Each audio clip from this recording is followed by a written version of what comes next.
The bouquet never reached the altar.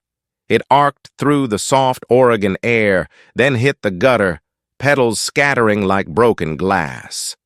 8-year-old Mina froze, her lace gloves trembling. The woman who'd thrown it, Vivian Hart, stood in the middle of Hawthorne Lane, her voice slicing through the calm. "Get this trash off our street before I call the cops." Her spit landed on the polished shoes of the groom, Caleb Brooks. 60 guests fell silent. The elegant outdoor wedding, white linen, string quartet, soft laughter, was suddenly frozen. Vivian kicked the champagne table, bottles toppled, bubbles splashing across the cobblestones. "You people think you can turn Stonebridge into a circus," she hissed. "Not while I'm paying property taxes." Her manicured hand shook as she pointed at the bride and groom. Layla Rahman, radiant in ivory, felt her throat tighten. The street she once loved for its quiet now looked like a battlefield of glass and foam. Caleb's jaw locked. His fingers brushed the silver cufflinks at his wrist. A faint city emblem flashed before fading again. He said nothing. Vivian pressed her phone to her ear. 911. "There's a disturbance on Hawthorne Lane. Illegal gathering, loud music, public intoxication." She paced like a woman possessed. Across the lawn, 17-year-old Noah Kim began streaming on his phone. "You guys need to see this," he whispered. "Our neighbor's losing it at my aunt's wedding." The viewer count climbed. 20, 40, 70.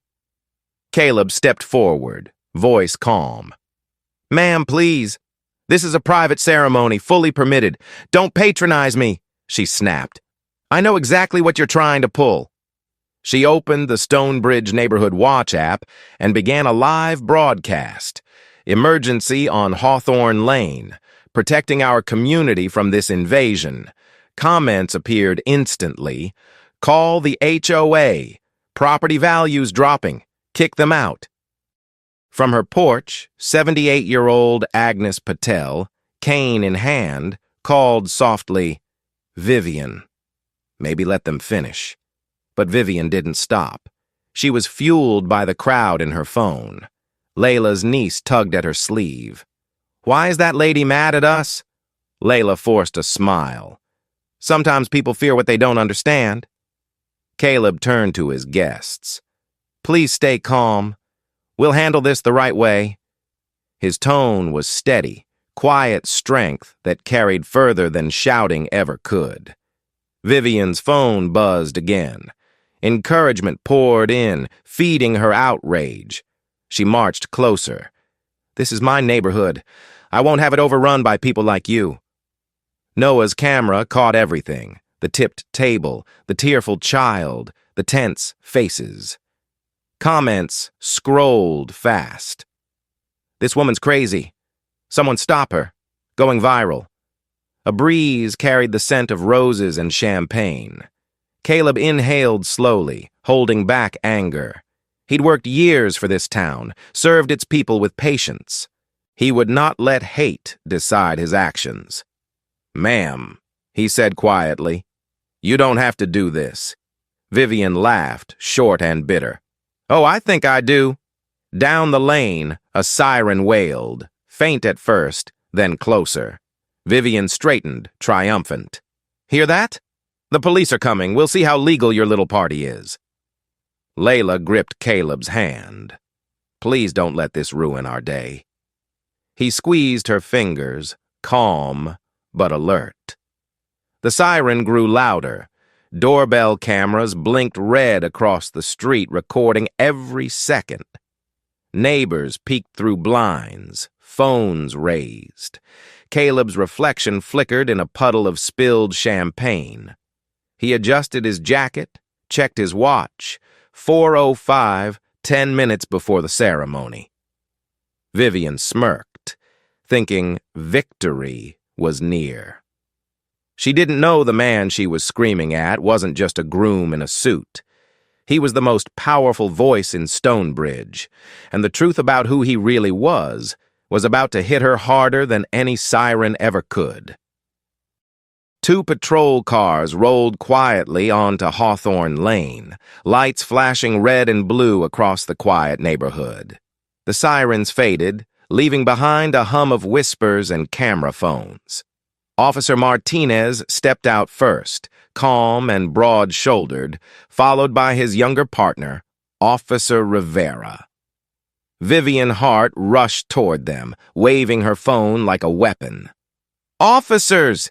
Thank God you're here! These people have been terrorizing our neighborhood all afternoon!" Her voice shook with anger and triumph. "Noise violations, blocked driveways, public intoxication. This is chaos!" She gestured wildly toward the floral arch where Layla Rahman stood beside her groom, Caleb Brooks. Martinez frowned. "Ma'am, this appears to be a wedding?" Rivera's gaze moved over the scene. White tablecloths, string quartet, neatly parked cars. Nothing looked illegal. "Officers," Caleb said calmly, "this event is fully permitted by the city. I have documentation." He produced a leather folder, hands steady. Vivian yanked it away, scanning it without reading. Fake. Probably signed by your cousin at City Hall.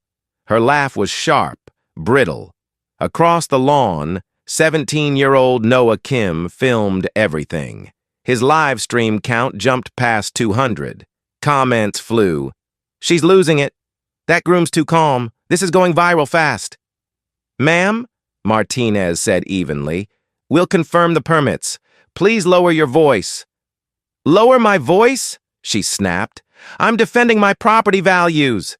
She turned her phone toward her live stream. "See? Even the police don't care about real residents anymore." From her porch, 78-year-old Agnes Patel sighed. "She's embarrassing herself again," she murmured. Her granddaughter quietly uploaded a clip with the hashtag Stonebridge Wedding. Views exploded within minutes. Layla gripped Caleb's hand. "Please don't let this ruin our day." He gave a faint smile. "If I yell, I lose. If I stay calm, truth wins." Rivera raised his sound meter. 62 decibels, he said. "Completely legal." Martinez noted it down. Vivian ignored him. "Numbers don't matter when our neighborhood is under attack." Caleb's voice stayed even. "Ma'am, this neighborhood includes us." Her reply was cold. "Not my Stonebridge." Gasps rippled through the guests. Even the officers froze. Noah's stream filled with outrage. Did she just say that? "Record it." Reverend James Brooks placed a firm hand on Caleb's shoulder. "Let her words condemn themselves," he whispered. Vivian smirked. "See? He's hiding behind his preacher now." Typical. Rivera stepped forward. "Ma'am, they haven't violated any laws. Since when do outsiders decide what's legal here?" she shouted. The word outsiders stung like a slap. Layla's eyes glistened. Martinez's tone hardened. "Ma'am, that language isn't appropriate. Please calm down." A third patrol car arrived, back up for a disturbance. But the only disturbance came from Vivian herself. Meanwhile, social media was erupting. Hashtags. Karen. At the wedding and justice in Stonebridge spread across local feeds. Within 10 minutes, a news alert appeared. Stonebridge neighborhood conflict caught on camera. Caleb adjusted his cuffs, unshaken. "Officers, thank you for your professionalism," he said, quietly. Martinez nodded. "We're just here to make sure everyone stays safe." Vivian blinked, unsettled by their respect for him. Who was this man she'd called the police on? Neighbors appeared on porches, recording with phones. The air felt charged, expectant. Vivian's voice cracked, losing its power. "This town used to mean something," she muttered, "before people like you changed it." Caleb met her eyes. "Change isn't lost, Ms. Hart. It's what keeps a town alive." Her phone buzzed with new comments, screenshots, outrage. But she didn't look. Down the lane, a news van turned the corner. Vivian straightened her blouse, mistaking disaster for spotlight. Caleb checked his watch. 4:12 in the afternoon. 3 minutes before the ceremony should begin. He turned to Layla and whispered, "Let them come. The truth's already on its way." The news van stopped at the end of Hawthorne Lane, camera already recording. A young reporter stepped out, blazer catching the wind, as her cameraman followed. Vivian Hart's face lit up. She straightened her blouse and hurried forward. "Finally, real journalists," she exclaimed. "Someone who'll tell the truth about what's happening in our neighborhood." The reporter smiled politely. "Can you explain the situation, ma'am?" Vivian pointed toward the wedding arch. "These people moved into Stonebridge thinking they can do whatever they want. Loud music, blocked streets, total disrespect for community standards."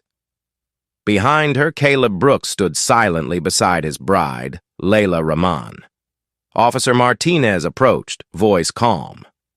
"Ma'am, we've checked the paperwork. The event is fully legal." Vivian ignored him, turning to the camera. "This is how it starts. Our property values drop, and people like us lose everything." The lens caught guests watching, torn between anger and restraint. Across the street, 17-year-old Noah Kim's live stream climbed past 800 viewers. Comments rolled fast. "She's losing it. This couple deserves peace." Going viral, Rivera whispered to Martinez, "She's spiraling." "Keep it contained," Martinez replied. Caleb stepped forward. "Ma'am, you've made your point. Let us continue our ceremony." "Ceremony?" Vivian snapped. "You're ruining what we built here." Reporters glanced at each other, sensing something deeper. Caleb's calm presence unsettled Vivian more than defiance would have. From her porch, 78-year-old Agnes Patel called, "Vivian! Enough!" "They're your neighbors." Vivian turned sharply. "Agnes, you don't see what they're doing to our town." Agnes's voice stayed firm.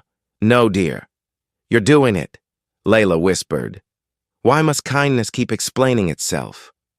Rivera stepped closer. "Ma'am, you're interfering with a lawful event. Please step aside." Vivian lifted her chin. "I'm protecting my community." That word, protecting, hung in the air, hollow. Noah's stream hit 1,000 viewers. The hashtag #StoneBridgeWedding began trending. On Facebook, neighbors argued. Some supported Vivian. Most didn't. "She's making us look terrible," one comment read. Reverend James Brooks, Caleb's uncle, spoke gently. "Sometimes the loudest voice is the most afraid." Vivian froze, the words slicing through her fury. Down the street, 2 more patrol cars arrived. The officers stepped out. Sergeant Thompson, seasoned and calm, approached. "Status?" "Noise complaint," Martinez said. "Everything's legal." Thompson's eyes lingered on Caleb, recognition flickering, but he stayed silent. Vivian's voice cracked. "Officers, arrest them! They're violating city laws!" Thompson's tone remained steady. "We'll handle it." Then, facing Caleb, he said respectfully, "Sir, may I have a word?" Vivian blinked. "Sir?" Why did he sound deferential? Caleb nodded, walking aside with the sergeant. Their low conversation shifted the air. Something unseen moved through the crowd, a quiet change in power. Reporters leaned in, cameras refocusing. Vivian's confidence faltered. "What's going on?" she demanded. No one answered. Thompson returned, speaking clearly. "Everything checks out. Everyone remain calm." Martinez signaled guests to return to their seats. Rivera guided Layla gently toward the arch. Caleb adjusted his cufflinks. The Silver City seal glinted in the sun. Layla whispered. "You're not done, are you?" He smiled faintly. "Truth doesn't need defending. It reveals itself." Reporters turned to Vivian, their tones sharper now. "Ma'am, did you know this event was city approved? Are you aware your remarks are trending online?" Her mouth opened. No words came. Her phone buzzed endlessly. Messages, outrage, disbelief. Neighbors filled porches, filming, whispering. Vivian's face tightened. The certainty she'd worn all afternoon began to crack. Caleb checked his watch. 4:15 in the afternoon, the exact time the ceremony was meant to begin. He turned to Layla, eyes calm. "Let's start, love. The truth has perfect timing." Vivian stood frozen, surrounded by cameras, realizing too late her downfall had already begun. The 4th patrol car pulled up quietly, lights flashing across the rows of white chairs. A second news van followed close behind. Hawthorne Lane, once peaceful, now looked like a scene from a live broadcast. Neighbors stood on lawns and porches, phones raised, whispering. The air vibrated with tension. Vivian Hart stood at the center of it all, breath ragged, her phone still live. "You see this?" she shouted. "4 police cars! That's how dangerous this is!" Her voice cracked between pride and panic. Layla Rahman knelt beside her trembling niece. "It's all right, sweetheart." "Some adults forget their manners," she whispered. The child nodded, clutching her aunt's arm. Sergeant Thompson raised a hand for silence. "Ma'am, that's enough," he said firmly. "There's no crime here." Vivian turned on him. "You don't get it. This neighborhood has standards."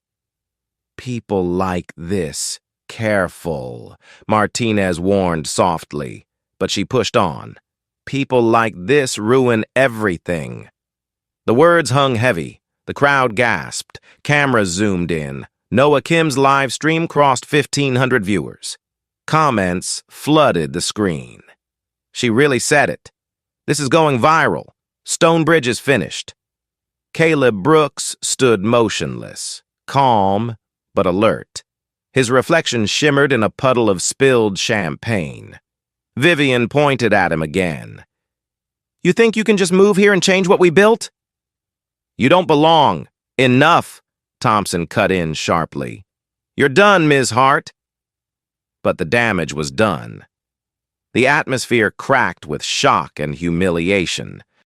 Reporters murmured to each other, realizing the story had shifted completely. Rivera stepped beside Caleb. "Sir, maybe give us a little space," he said quietly. "There's no need," Caleb replied. "I trust due process." Layla gripped his arm. "You don't have to be calm for her." He smiled faintly. "I'm calm for us." From her porch, Agnes Patel sighed. "Poor woman," she murmured. "She's about to learn what consequences feel like." Martinez's radio buzzed. "Dispatch, confirm caller identity." A pause, then static. "Caller Vivian Hart." 3 previous false reports on record. Thompson's brows lifted. "3? Confirmed," Martinez replied. The murmurs grew. Vivian's face drained of color. "That's a mistake," she stammered. "Those were misunderstandings." Thompson crossed his arms. "You've had enough misunderstandings for one lifetime." A reporter shouted, "Ms. Hart, are you aware your statements are being live-streamed?" Vivian blinked rapidly, unable to answer. Rivera held up his tablet. "Everything's recorded by multiple witnesses. All permits verified. Noise level legal." Thompson nodded. "Then this call's closed. You can't just walk away," Vivian screamed. "They don't belong here." The silence that followed was heavier than her words. Even her allies stepped back. Across the street, Mrs. Patterson lowered her phone. Mr. Lang slipped quietly inside his house. Noah whispered into his mic. "Watch this. She's realizing it's over." Caleb finally stepped forward. His voice was low but steady. "Ms. Hart, we've lived here 3 years. You've waved to us. I helped carry your groceries after your surgery. You know exactly who we are." Vivian's voice shook. "You're twisting this around." "No," he said, eyes unwavering. "I'm reminding you what's true." The crowd stilled. Reporters turned every camera toward him. Layla touched his sleeve. "Please, let's go." He shook his head gently. "Truth belongs in daylight." Turning to Thompson, he asked, "Are we cleared to proceed with our wedding?" Thompson nodded. "You are, sir." Caleb met Vivian's eyes one last time.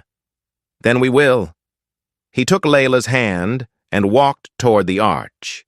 The string quartet began again, soft and defiant. The music drifted through the heavy air, reclaiming the moment. Vivian stood alone in the middle of the street, surrounded by flashing lights and silent witnesses. Her phone was still streaming, but for the first time, she had nothing left to say. Police lights flickered softly against the white chairs as dusk settled over Hawthorne Lane. The chaos had faded, but the air still pulsed with tension. Reporters lingered near their vans, whispering into microphones.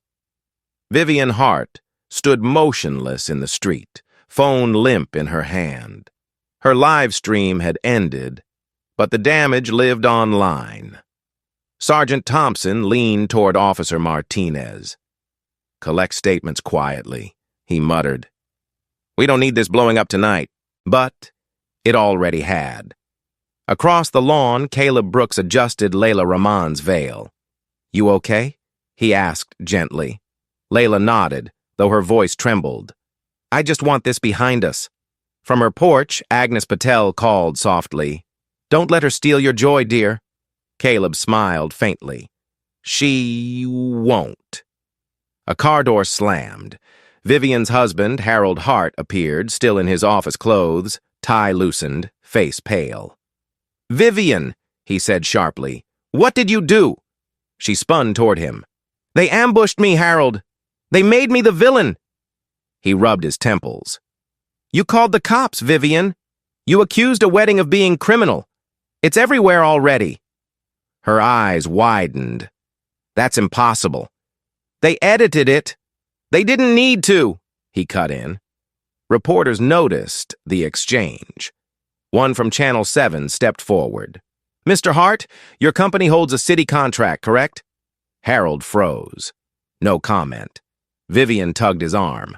"Tell them we're defending our neighborhood." "Vivian," he said quietly, "it's time to leave." But she refused. "This town's losing its standards." Caleb approached the officers, calm and precise. "Sergeant, I'd like to file formal documentation for this incident." He handed over a folder. "Permits, safety inspections, decibel readings, everything's in order." Thompson scanned the pages. "Impressive, sir. We'll attach these to the report." Caleb looked at Vivian. "You wanted accountability. Now you have it." She sneered. "You think you're smarter than everyone?" "No," Caleb said evenly. "Just prepared." Harold whispered, "Vivian, please stop." But she turned toward the cameras, eyes wild. "He's manipulating all of you. You don't know what kind of man he is." The crowd shifted uneasily. Thompson raised a hand. "Ma'am, step back. You're interfering." Vivian's voice cracked. "You're all taking his side." Her phone buzzed again. She glanced down and froze. The screen showed Stone Bridge wedding. Local woman's racist rant sparks outrage. Her hands shook. "No, that's not me." Harold grabbed the phone, reading aloud. "It's you, Vivian. Every word. Every second." Her expression collapsed. The cameras caught it perfectly. Across the street, Noah Kim's live stream passed 3,000 viewers. Comments poured in. "She's done." The groom handled it with class. Instant karma. Caleb turned back to Layla. "Let's finish what we came to do." Layla nodded, her eyes glassy but strong. Yes. Let's begin again. They stepped beneath the arch as the string quartet resumed, soft and resolute.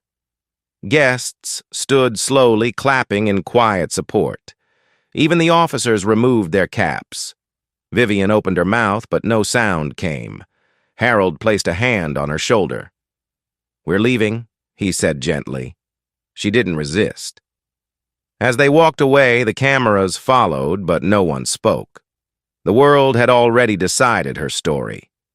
Caleb faced the guests. "Today isn't about anger," he said quietly. "It's about what comes next." Layla smiled through tears. "Then let's begin what's next." The music swelled, graceful and steady, filling the street that had once been divided.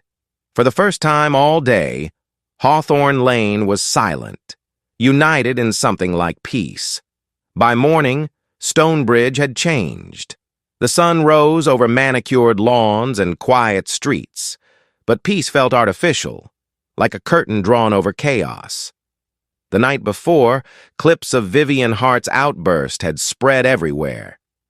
Stonebridge wedding was now a national headline. News anchors replayed her words, looping her anger beside Caleb and Layla's calm restraint. Inside her kitchen, Vivian sat motionless. The phone on the table vibrated nonstop, calls from reporters, messages from friends, then from people she didn't know. Each ping felt like a bruise. Her husband Harold stood by the window, still in yesterday's clothes. "It's everywhere," he said quietly. Even Channel 10's morning show picked it up. Vivian rubbed her temples. "They edited it to make me look hateful." "They didn't have to," he said. "You did that yourself." Her eyes filled with panic. "You don't understand. I was protecting our neighborhood." Harold sighed, defeated. "You weren't protecting anything. You were attacking everyone." He left the room, briefcase in hand, slamming the door behind him. Across town, Caleb and Layla woke to a flood of messages. Reporters wanted interviews, advocacy groups wanted statements. Their wedding, meant to be private, had become a symbol. "Do we answer?" Layla asked softly. "Not yet," Caleb said. "Let the truth breathe first." He scrolled through social media. The contrast was striking, Vivian's fury beside Layla's grace. One headline read, "Quiet strength defeats loud prejudice." Another, "Justice served at a wedding." At City Hall, officials were already meeting. Vivian's company, Hart Green Works, held multiple city contracts, maintenance, landscaping, park renovations. Now every agreement faced review. Councilwoman Gloria Tate frowned at the report. "If we ignore this, we send the wrong message." The mayor's seat sat empty. Caleb had taken a personal day for his wedding. Still, his influence was everywhere. Deputy Mayor Ethan Park nodded. "We'll follow procedure. Full contractor review." Meanwhile, residents gathered at cafes and front porches. Conversations hummed with disbelief. "I never thought Vivian was like that," one woman said. "She was always polite." Another shook her head. "That's how bias hides. Polite until it's not." By afternoon, reporters camped outside the Hart residence. Vivian peeked through blinds, pale and shaking. Her phone buzzed again, this time from the city compliance office. The message was brief. "Notice of contract review hearing Tuesday 9 a.m. She stared at it, heart thudding. "They're coming for my business," she whispered. Across town, Caleb met with Sergeant Thompson at the station. "We're finalizing the report," Thompson said. "You handled yourself well yesterday." "Could have gone much worse." Caleb nodded. "It's not about punishment. It's about accountability." "Still," Thompson added, "the town's watching how you move next." That evening, Layla joined her husband on their porch. The sky was painted orange, the calm deceptive. "Do you regret how public it got?" she asked. Caleb smiled faintly. Truth always gets loud when it's uncomfortable. Down the street, Mrs. Patel watered her flowers as children rode bicycles past her gate. Life was returning, but something fundamental had shifted. People spoke softer, listened longer. For the first time, Stonebridge was questioning itself. Inside her home, Vivian sat at her desk, scrolling through comments. The hate was brutal, but one message stopped her cold. Maybe this is your chance to learn. She stared at it for a long time. Outside, dusk settled, and for the first time since yesterday, she felt something new. Silence without control, stillness without certainty. At City Hall, the clerk typed one last note under Tuesday's agenda. Contractor review, Hart Greenworks, 9 a.m., public attendance permitted. Across town, Caleb set his phone aside and whispered to Layla, "Tomorrow begins the real work." And somewhere between anger and reflection, Stonebridge prepared to face itself. Tuesday morning dawned crisp and clear, but Stonebridge was anything but calm. The city council chambers overflowed. Reporters packed the back rows, microphones lined the tables, and residents filled every seat. The hearing for Hart Greenworks had become the most anticipated event in town history. Vivian Hart entered slowly, escorted by her attorney. Gone were the pearls and heels. Today she wore gray slacks and a plain blouse. Her face was drawn, her eyes rimmed red. Harold followed a few paces behind, silent and grim. As they took their seats, the whispering began. Deputy Mayor Ethan Park, presiding in Caleb Brooks' absence, called the meeting to order. Today's agenda concerns vendor conduct and community accountability. This hearing will determine whether Hart Greenworks remains a city contractor. Across the aisle, Agnes Patel sat with folded hands, watching with quiet sadness.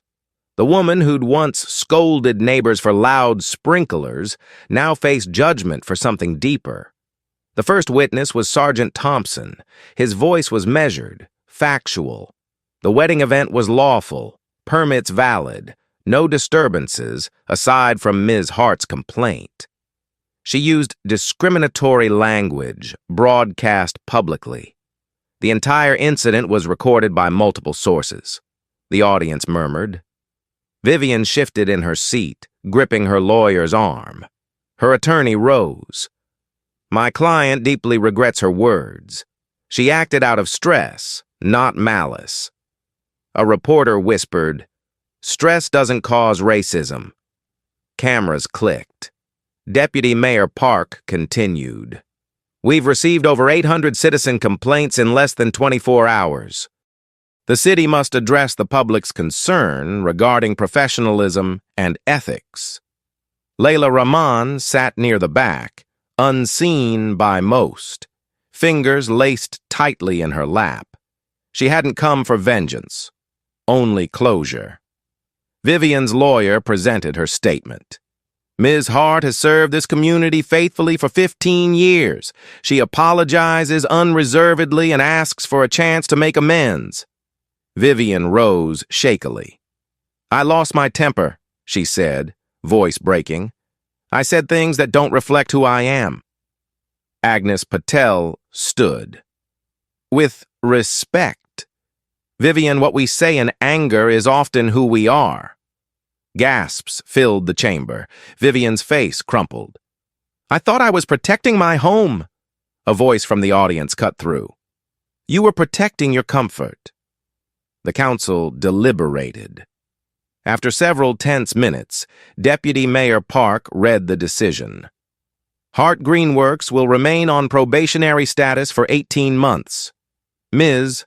Hart must complete 40 hours of cultural competency training, submit quarterly diversity reports, and perform 100 hours of community service at the Stonebridge Outreach Center. A hush spread, then a wave of murmurs. Some called it mercy, others justice. Vivian bowed her head. Relief and humiliation mixed in equal measure. "Thank you," she whispered. Layla exhaled softly, tears glistening. Caleb wasn't there, but his influence was measured, firm, and fair. As reporters swarmed the steps outside, Agnes approached Vivian. "Now's your chance," she said gently. "Not to rebuild your business, but yourself."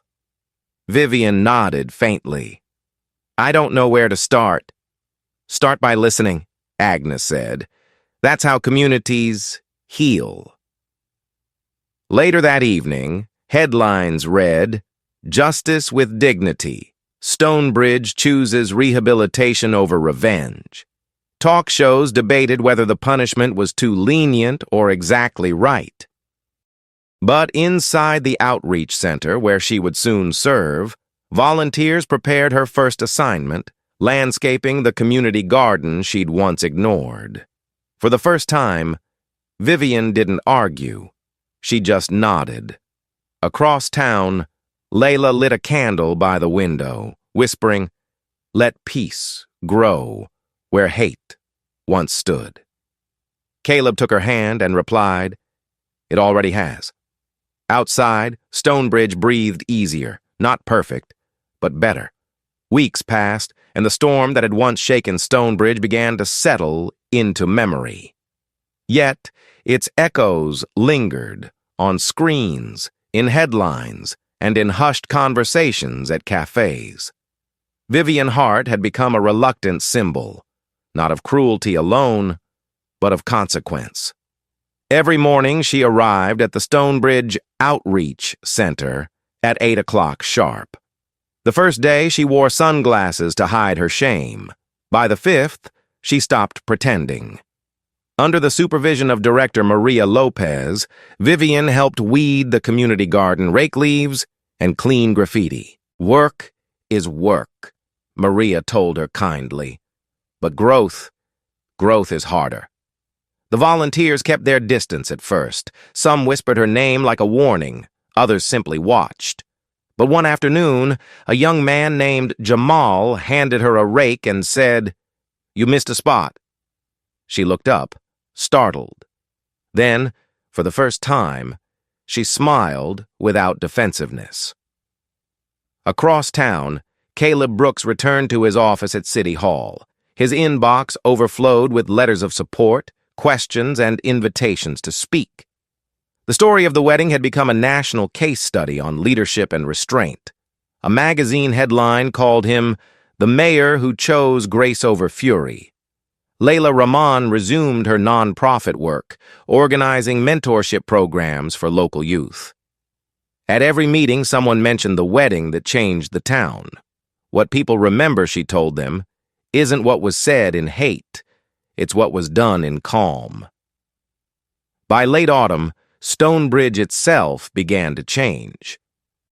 The City Council passed new guidelines for community conduct, vendor ethics, and neighborhood accountability. A new motto appeared on city banners: "Unity in diversity. Stonebridge stands together." Mrs. Patel watched from her porch, proud but cautious. "Change takes roots," she told her granddaughter. "Let's see if ours hold." Meanwhile, Vivian worked through her required hours. Every task humbled her. One day, she found herself planting marigolds beside a teenage volunteer named Priya. The girl glanced sideways and said, "My parents almost moved away after what happened." Vivian paused, hands covered in dirt. "I don't blame them," she said softly. "If I were them, I might have too." Priya looked at her for a long moment. Then, prove they made the right choice by staying. That night, Vivian sat at her kitchen table filling out her diversity report. Her handwriting shook, but her thoughts were clear. Understanding starts where excuses end. Across town, Caleb and Layla attended a town hall meeting. Dozens of residents came to discuss inclusion initiatives. When the floor opened for public comments, a nervous hand went up near the back. It was Vivian. The room shifted uneasily. She approached the microphone, voice trembling. I came here to apologize, not just for what I said, but for what I believed. I used to think protecting my neighborhood meant keeping people out. Now I know it means letting people in. The silence that followed was deep, almost reverent. Caleb nodded once, acknowledging the courage it took to stand there. After the meeting, Agnes joined Vivian outside. That was brave, she said. Vivian managed a faint smile. I'm learning bravery isn't always about shouting. Sometimes it's about admitting you were wrong. As the sun set behind City Hall, its light spilled across the community garden in golden streaks. Children played nearby, their laughter rising through the cool air. For the first time in months, Stonebridge didn't feel divided. It felt alive.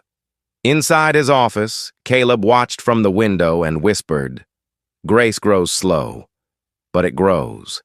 And somewhere between guilt and forgiveness, Vivian Hart finally began to understand what belonging truly meant.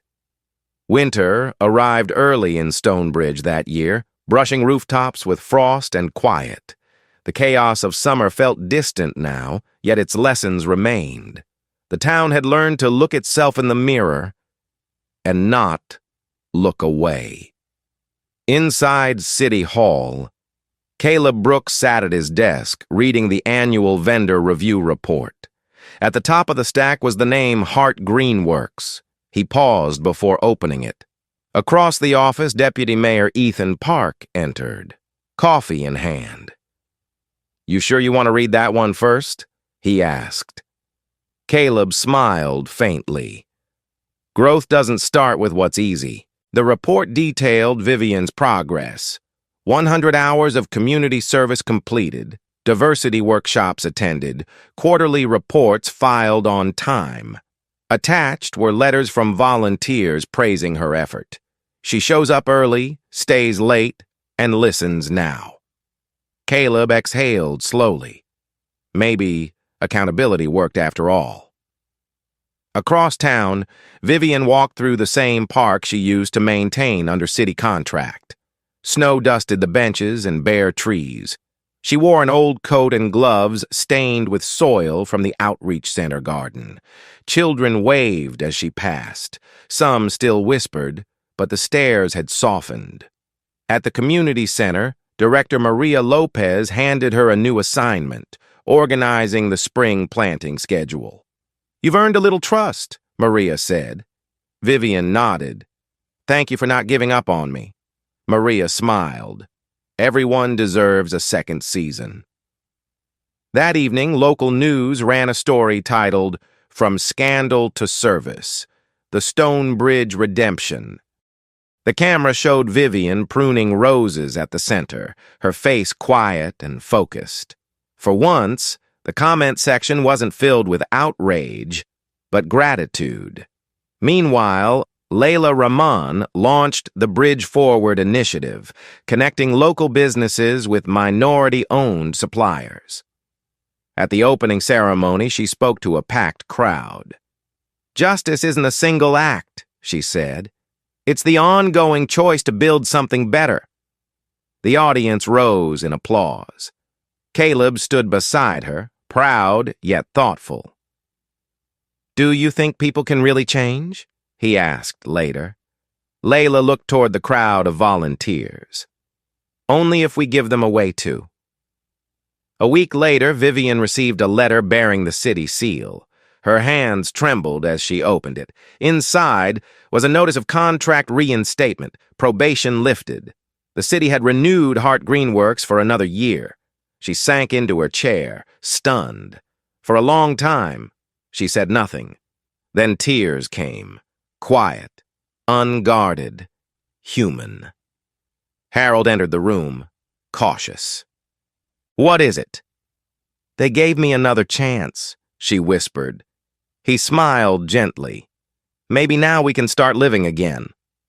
Word spread quickly through town.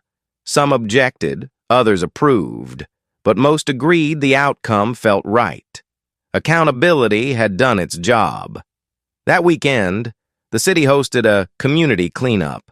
Caleb joined volunteers raking leaves near the park. Vivian arrived, hesitant at first. When their eyes met, she froze. He nodded politely. "Good morning, Ms. Hart." "Good morning, Mayor Brooks." Her tone was humble, but sincere. They worked side by side for an hour, exchanging few words. When the task was done, Caleb extended his hand. "Thank you for showing up." Vivian looked at him, unsure if she deserved the gesture, then took it. "Thank you for holding me accountable." For the first time, they both smiled, not as opponents, but as neighbors. Later, as the sun set over Stonebridge, the once divided town glowed in golden light. The past hadn't vanished, but something new had grown in its place. Trust, fragile, but real. Caleb turned to Layla and said softly, "Redemption's slower than justice, but it lasts longer." And for the first time in months, Stonebridge felt healed. Spring arrived early in Stonebridge, and with it came a sense of renewal. Tulips lined the sidewalks, children played in the park, and the bitterness that once defined the town began to fade. Yet for Caleb Brooks, healing wasn't the end of the story, it was the beginning of responsibility. At City Hall, preparations were underway for the annual Unity Day celebration, a new tradition born from pain and progress. Caleb reviewed the event schedule with Deputy Mayor Ethan Park. "Let's make this year about collaboration," he said. "Every vendor, every neighborhood represented."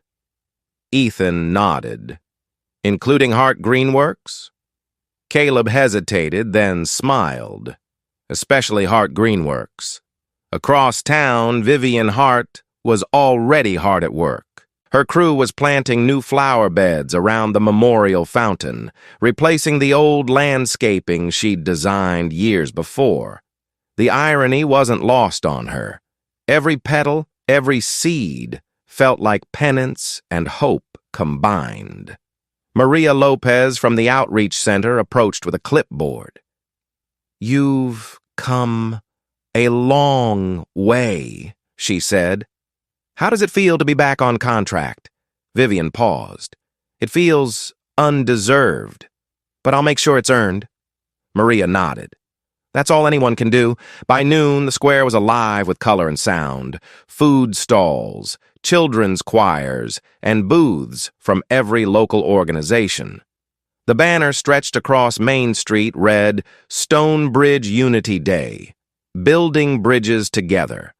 Layla Rahman coordinated the event's youth segment, helping students set up art displays about kindness and equality. She watched them work and felt something powerful, pride mixed with relief.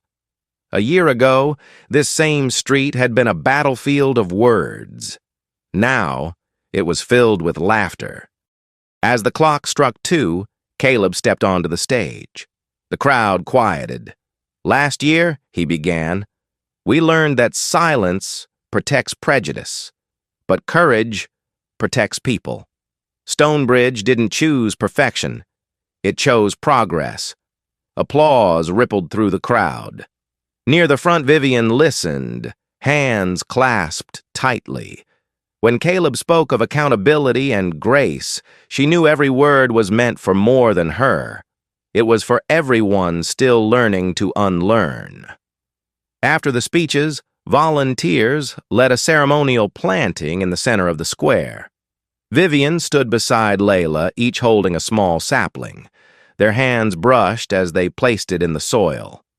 "Strange," Layla said softly. "A year ago, I couldn't imagine standing beside you." Vivian nodded, her voice barely above a whisper. "Neither could I. Thank you for letting me try again." Layla smiled faintly. "Thank yourself for showing up." Reporters captured the moment, a simple act, yet deeply symbolic.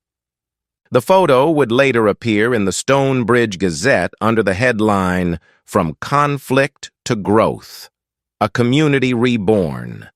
As afternoon sunlight filtered through the trees, children raced past the stage, laughter echoing down the street. Caleb stood with Layla at the edge of the crowd, watching his town come alive. Ethan joined them, grinning. "You realize this is going to make national news again, right?" Caleb laughed softly. "If they're talking about unity instead of hate, I'll take it." Vivian approached quietly. "Mayor Brooks," she said, "thank you for giving me another chance." Caleb extended his hand. "You earned it, Ms. Hart, and Stonebridge earned its peace." She nodded, eyes bright. "Peace is a good place to start."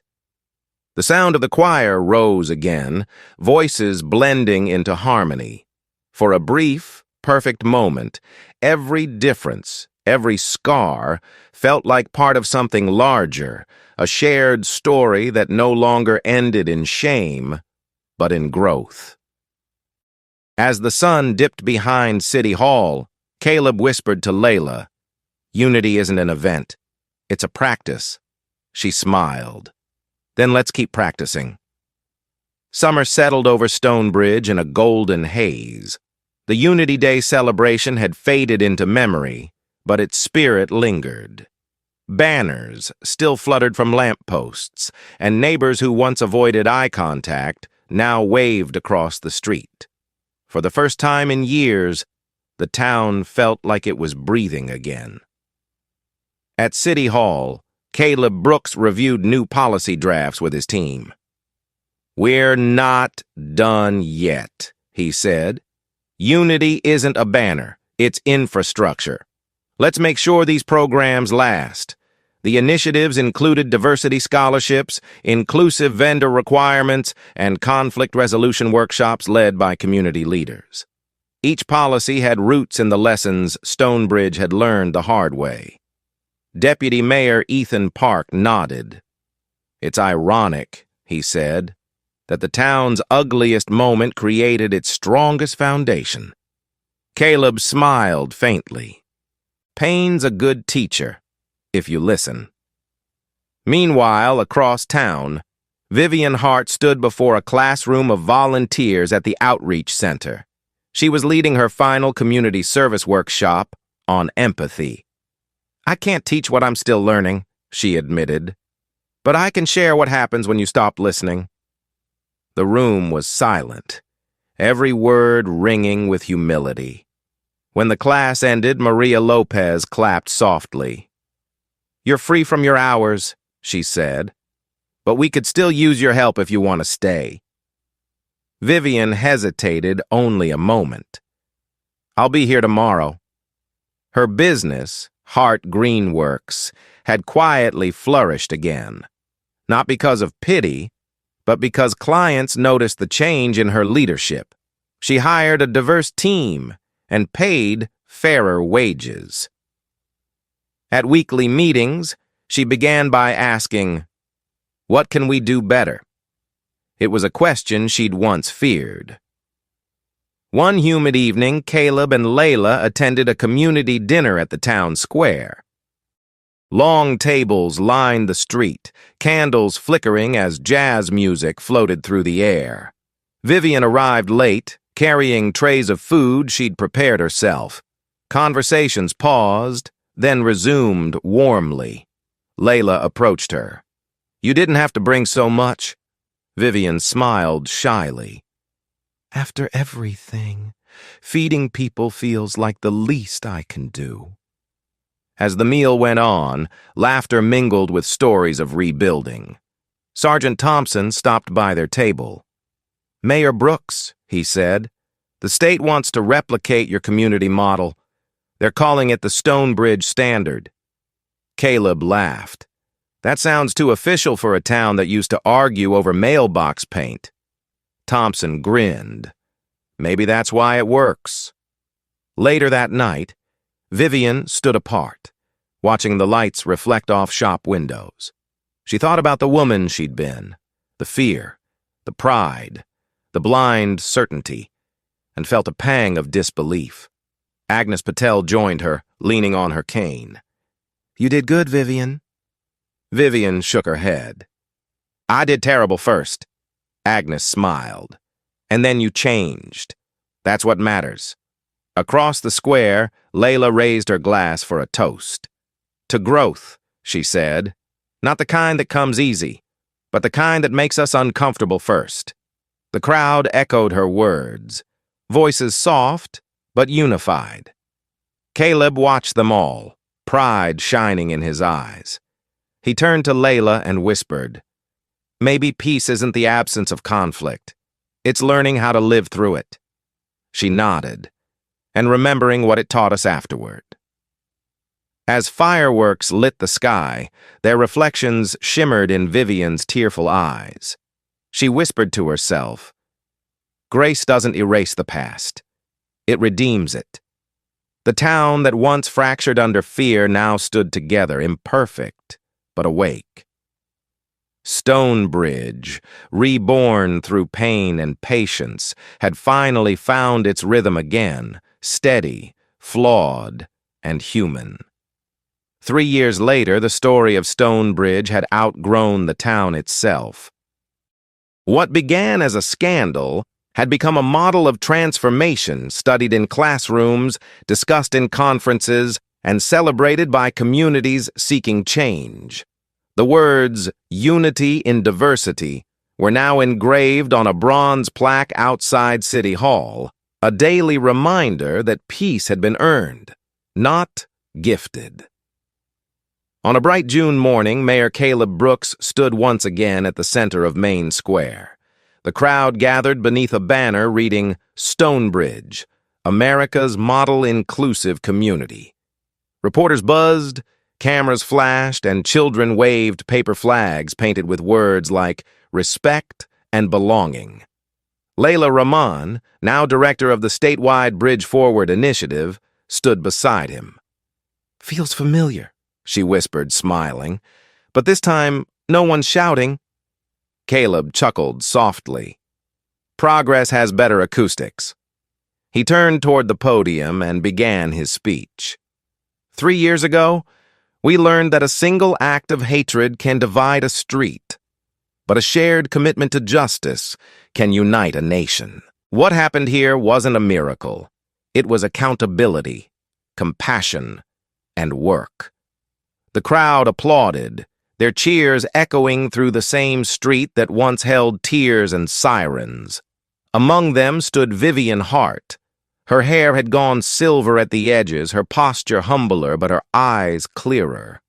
She wore a green work jacket embroidered with the Hart Greenworks logo, a company reborn under new values. When Caleb invited her to the stage, murmurs rippled through the audience. Vivian stepped up slowly, the microphone trembling in her hand. 3 years ago, I was the worst version of myself, she began. Fear made me cruel, and pride kept me blind. But this town didn't cancel me. It corrected me. She paused, emotion thick in her voice. Redemption isn't comfortable. It's labor. It's showing up again and again until who you are matches who you claim to be. The applause that followed wasn't loud. It was respectful, sincere. After the ceremony, children from the local school planted a unity tree in the square's center. Caleb helped them pack the soil, while Vivian and Layla guided their small hands. A journalist nearby whispered, "From conflict to collaboration, it's a full circle." Later that afternoon, Caleb and Layla walked along the park path, newly renamed Harmony Walk. The air was warm, the grass freshly trimmed, and the scent of lilac drifted through the breeze. "You ever think about that day?" Layla asked. "Every time I hear silence," Caleb said, "because it used to sound like fear. Now, it sounds like peace." Back at the community center, Vivian met with her new trainees, young landscapers from diverse backgrounds. "What we build lasts only if it's rooted right," she told them. The same goes for people. As dusk settled, Stonebridge glowed with string lights draped across storefronts. Families filled the sidewalks, laughter echoing where judgment once lived. On City Hall's steps, Caleb paused, watching it all with quiet pride. "It started with one ugly moment," he said to Layla, "but look how many beautiful ones followed." She took his hand. "Because you chose grace over anger." He smiled. "No. Because the town did." The church bells rang 8 times, marking the anniversary of the day the story began, not of humiliation, but of change. And as the last chime faded, Caleb turned toward the camera crews. "If this story reaches you," he said, "let it remind you that justice doesn't end with punishment. It begins with transformation. Comment below, share your voice, and tell us, what does unity mean where you live? Because when we speak, we build bridges, and when we listen, we keep them standing." The crowd erupted in applause, and for the first time, the name Stonebridge no longer carried the weight of division, but the legacy of hope.